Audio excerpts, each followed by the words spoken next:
Lettera aperta del movimento estremista ligure a Roberto Mancini, commissario tecnico della nazionale italiana.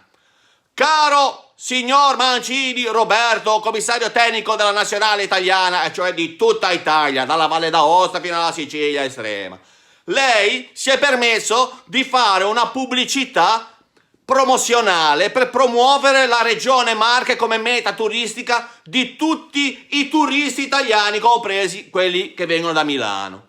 Noi, come movimento estremista ligure, giudichiamo questa sua iniziativa molto positiva. Bravo, ha fatto proprio una cosa bella, perché tutti i turisti italiani andando nella regione Marche non vengono in Liguria, ci lasciano quetare e non ci rompono le balle, soprattutto i milanesi.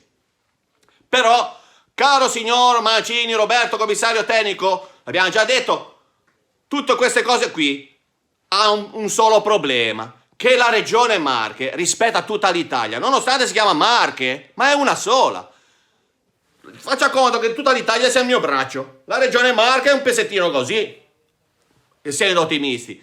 Tutta questa gente che vuole venire nelle Marche telefona e trova tutto esaurito, perché non ci stanno tutti questi italiani nella regione Marche. Cosa fanno allora? E si riversano in Liguria, ci vengono di nuovo a rompere le balle. Ovviamente i milanesi vengono in Liguria perché il viaggio pensano che sia anche più breve. Noi stiamo cercando di arginare questo problema mettendo cantieri in tutte le parti dell'autostrada in modo da renderci il loro viaggio infernale. Mettiamo anche i pannelli con scritto Milano, Suca, in modo da farli sentire proprio malvoluti. Però questo non basta, signor Roberto Mancini, lei ci doveva pensare con la sua testa, lei ha anche lavorato a Genova, lo sa quanto ci stanno sulle balle i milanesi. Lei, nel momento in cui si mette a promuovere le Marche, sa che tutta l'Italia che ci vuole bene la segue, ci deve dare anche la seconda ipotesi se trovano occupato nelle Marche.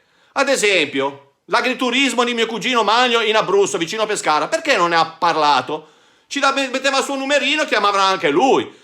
Ma ci sono anche innumerevoli in Puglia e in Sicilia, basta che non vengano in Liguria a romperci le balle. Caro signor Mancini, io quello che ci dovevo dire con questa lettera aperta, più aperta di così, non lo potevo fare. Ci faccio il mio in bocca all'umido per tutte quelle sue vicende della nazionale italiana, ma ci dico una cosa, si ricordi, lo disse Schillaci, lo ribadì Pagliuca, un solo grido in tutta Italia, Milano, Suca.